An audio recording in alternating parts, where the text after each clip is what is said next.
kasikatan, dahil sa pera at artista, hindi na ngayon dahilan para manalo sa politika. Ito, sampul lang. Sa Las Piñas, kilala ang mga Aguilar ang naghahawak ng Las Piñas, congressman at mayor ng ilang dekada na. Pero si Senador Cynthia Villar ay gustong bumalik bilang congressman ng Las Piñas. Tinalo ng hindi gaanong kilala na si Mark Santos. Haligi ng politika sa Las Piñas ang mga Villar. Pero tinalo kahit na siya ay kilala, maraming pera, pinakamayamang Pilipino at kandidato sa buong bansa ang mga Villar. Pero natalo si Cynthia diyan po sa Las Piñas. Sunod, itong mga artista, kilalang kilala si Willie Revillame, kilalang kilala si Senator Bong Revilla at Philip Salvador. Anong nangyari? Natalo sila. Yan ang pagpapatunay. Gising na ang mga botanteng Pilipino. Gusto nila talaga ng pagbabago. Sana tuloy-tuloy ito. Malaki ang naging epekto sa botanteng Pilipino ng performance at ginagawa at sinasabi ni Robin Padilla. Kaya ngayon pa lang, kahit malayo pa, si Robin Padilla, pag tumakbong senador ulit yan sa 2028, kung saan doon matatapos ang kanyang unang term, baka magkaroon din ng problema. Siya may pera, sikat, pero yung performance, ang pagbabasihan, malamang magaya siya dito sa ibang artistang nabanggit natin na hindi sinuportahan. Kasi nga malinaw, ang pera, kasikatan, hindi na ho basihan ng botanteng Pilipino dito at sa abroad. Ano po inyong masasabi yan?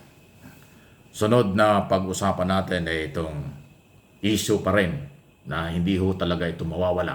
Baka nga lalo pang mabuhay. Kahit nanalong senador si Bongo at si Bato de la Rosa, mananatili pa rin buhay ang issue sa ICC. Katunayan, sinabi po ni prosecutor, Attorney Christine, Conte, si Attorney Conte. Sige lang, mag-relax kayo ngayon dahil nanalo kayo. Sige lang, i-enjoy ninyo ang inyong pagkapanalo, Senador Go at Senador Bato. Hintayin natin kung ano ang magiging aksyon ng ICC. Kasi nga po kasama si Go at Bato sa kinasuhan, inireklamo ng mga Pilipino sa crime against humanity, human rights violation. Hindi pa tapos yan. Kaya sa tingin ba ninyo, mayroon si karapatan at tama sinasabi ni Attorney Conte, ang prosecutor, na mag-enjoy lang kayo, temporary lang yan. Abangan natin ang susunod. Magkakaroon ba ng warrant of arrest? At kung paano ito ipapatupad ng ating gobyerno. Yung pagpapatupad, alam na natin. Gagawin niya ng PNP at gagawin niya ng Executive Department. Kung anong ginawa kay Duterte, nang gagawin kay Bongo at saka kay Bato, maging kay Sara Duterte sa oras na magkaroon sila ng warrant of arrest.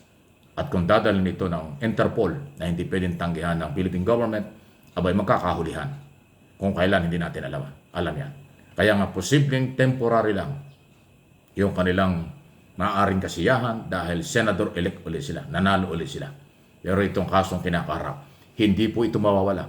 Walang pakailam ang ICC sa politika sa Pilipinas. Dating sinabi ko na yan. Dahil buhay na buhay ang kaso.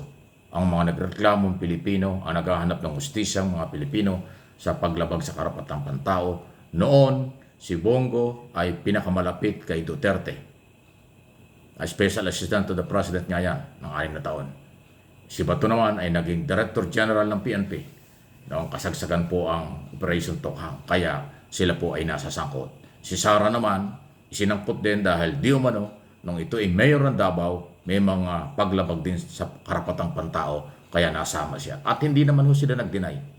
Alam nila na kasama sila ron. Inamin na ni Sara Duterte. Nakita niya ang listahan. Nandun ang mga pangalan ni Go, Bato, Sara Duterte at ng mga general o ex-general ng PNP. Yan ang ating aabangan. Okay? Yan po ang sitwasyon. Hindi ito pananakot.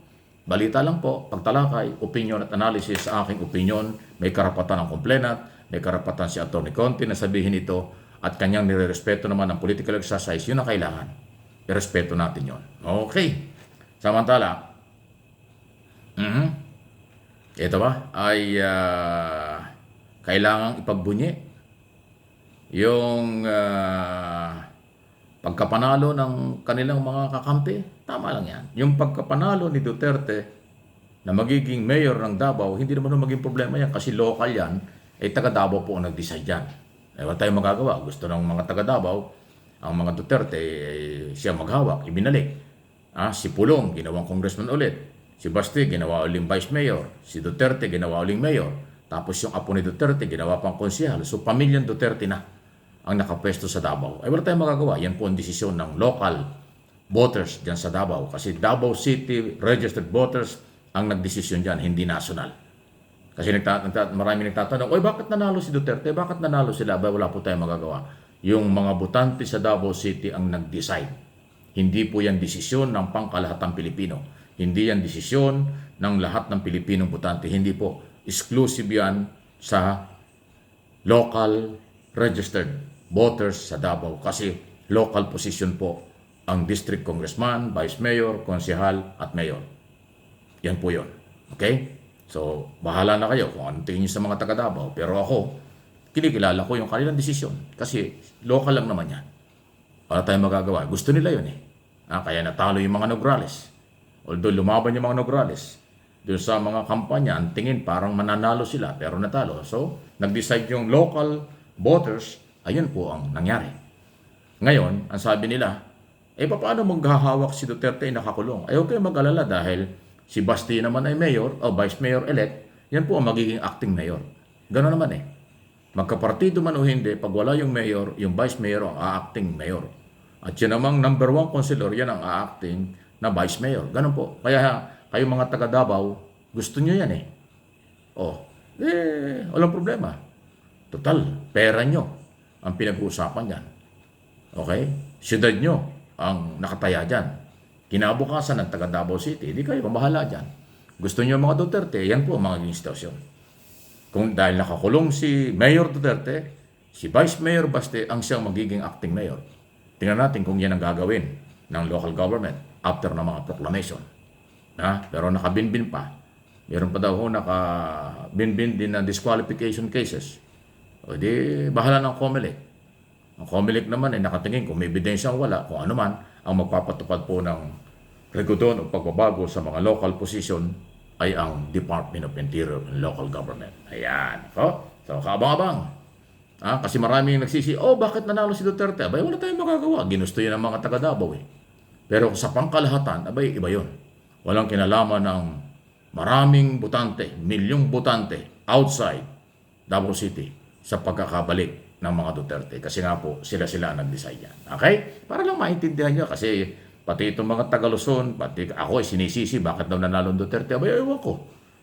Hindi naman ako botante ron, hindi naman ako bumoto ron dahil ang bumoto ron yung kanilang mamamayan. Di ba? Ganun ang sitwasyon. Please like and share. Subscribe kung hindi pa.